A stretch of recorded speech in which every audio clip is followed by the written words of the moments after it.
The Selfish Path to Romance. Download Chapter 1 for free at drkenner.com and at amazon.com. Tim, you're having some difficulty in your marriage? Tim?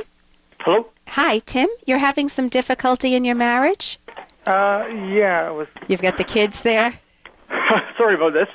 No, that's All okay. right. I just want to get away from the kids, that's all. Yeah, that makes sense. So, yeah, for some reason, I don't know why, but I'm lying to my wife, and it's not about big stuff, it's just small stuff that she says she doesn't really care about. Okay. And I can't, I don't know why, it's ruining my relationship. And even when she confronts me with it, I still, until she backs me in the corner, then that's when I give it up. Like I told, you know what I mean? Okay, you give me one example of something. I'm assuming you're not having an affair. No, not affair, big no. stuff. So give me one or two examples of what you're lying about.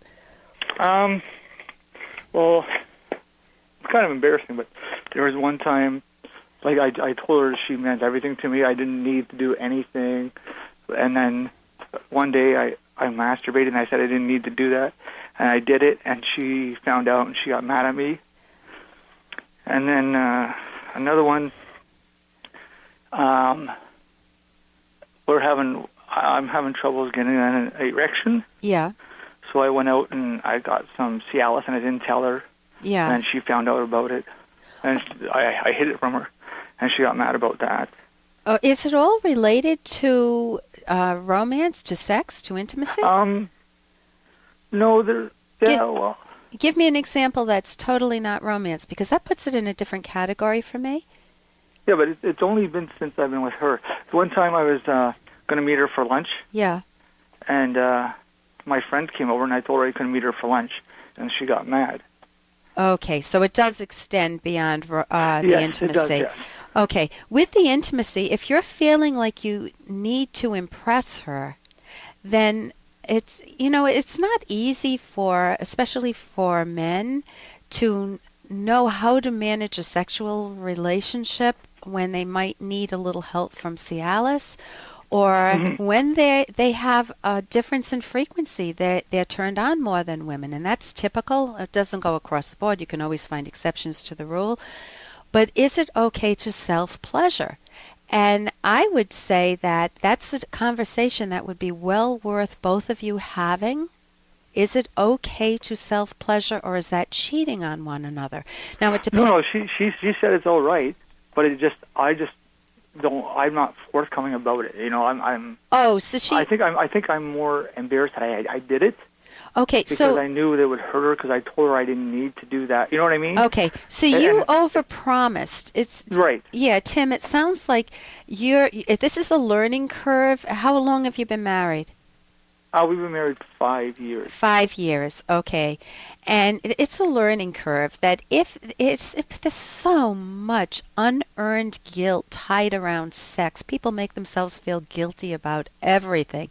And some things they need to feel guilty about, but some things like self-pleasuring, assuming you're not doing it to child porn or something, it's not a problem.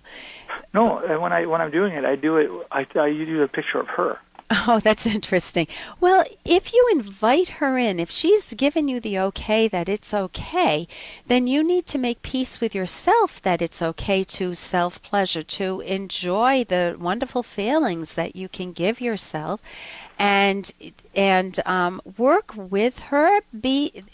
It's hard for couples to be openly forthcoming. I've dealt with couples who've been married for decades, and they're still dealing with what you're dealing with, because they haven't had the conversation. So you guys have an opportunity fairly early on in your relationship to talk about what's okay, and how, when you feel embarrassed, that's a cue for you to say to coach yourself gently, be careful to tell her the truth. You don't want to lie. So if embarrassment for you triggers lying, then be aware that emotion you now have an alternative, which is, okay, I'm feeling the urge, I'm feeling embarrassed. That must mean I'm feeling a little bit of that urge to conceal, to hide, to lie, to fib, to jury-rig things. Let me turn it around and just tell her the truth. And then you can rehearse it in your own mind. If you're going to tell someone the truth, don't.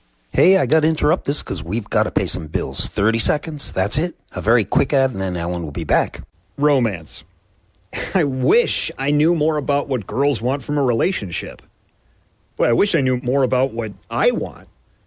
Where's that ad I saw? Here it is. The Selfish Path to Romance, a serious romance guidebook. Download Chapter 1 for free at selfishromance.com and buy it at amazon.com. Huh. The Selfish Path to Romance. That is interesting. If you're going to tell someone the truth, don't tell them a partial truth. Yeah, that's the problem. I do tell her, and then I do tell her half-truths. Okay. And then she keeps asking questions, and I try to avoid them. Right, and you're looking to rebuild trust. So train your mind. It's you within you, to train your mind that a partial. I've had couples that come in, and the husband will say, "I've had 3 affairs or 5 affairs," and he tells the wife about one of them, and it's like, well, the problem still remains because she's going to know that you're acting funny. You've never come clean. If you're going to come clean, come clean. Yeah, that's what she says. Yeah, so she does tell me that. Okay, but even when she like confronts me right out, I still don't. And then she was like, "Oh, really?" And then, and she's upset, really upset. Like she's on the verge of saying, "That's it." That's it. It's over. So you need to rebuild the trust with her. Mm-hmm. And with your friends, if you're trying to have some private time, ask her about private time for both of you. And you need to negotiate that in the relationship. I don't mean a heavy sit-down negotiation. I mean, it's good in a relationship to have private time for one another, assuming it's not with another partner. So you want to just sit down with her and say, "Listen, there are times I like being with my buddies." And she might feel real resentful with the kids, and that might bring up other issues if she feels like the weight is on her. Mm-hmm. Because the big word, if I had a 4-letter word for a relationship, is FAIR, to have things feel fair for both of you. The division of labor. Okay. Meaning, sharing the amount of responsibility with the kids, with whatever household work needs to be done, with the income. Yeah, that's not the problem. That's okay. All good. Like we have, like we've both been married before. This is our second time. Okay. And we both have 2 kids. Okay. Let me recommend a book to you. Because we're right at the end of time here. I know you didn't have an affair, but you're trying to rebuild the trust with her. Uh-huh. And the book is After the Affair, Healing the Pain and Rebuilding a Trust When a Partner Has Been, it says unfaithful, but has lied. Healing? It's After the Affair is the name. You can get it on my website, drkenner.com, and I want to thank you for the call. We're right at the end here.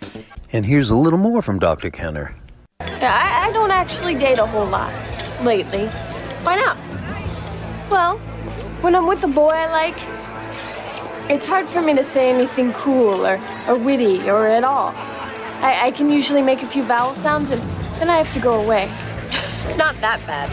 No, it is. I think boys are more interested in a girl who can talk. And that's true. Any of us are more interested in somebody who feels relaxed and is able to speak their mind openly, clearly.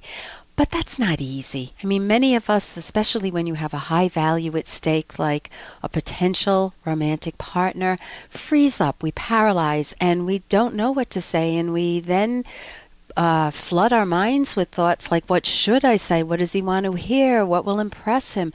And that works against you. You want to be able to say, what am I interested in? What piques my curiosity about him? What would I like to learn about him? What would I like him to know about me? That's a much more gentle approach to yourself in a dating situation or in any situation. For more Dr. Kenner podcast, go to drkenner.com and please listen to this ad. Here's an excerpt from The Selfish Path to Romance, the Serious Romance Guidebook by psychologists Drs. Kenner and Locke.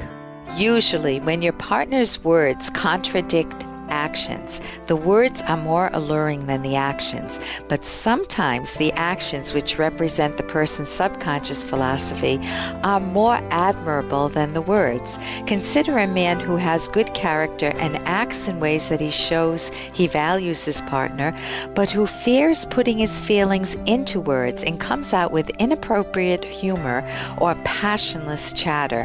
This, of course, is a psychological flaw needing correction, but the problem is not with the man's basic values. Rather, the problem is his not knowing how to express his feelings verbally and the fear and awkwardness that result. You can download Chapter 1 for free by going to drkenner.com, and you can buy The Selfish Path to Romance at amazon.com.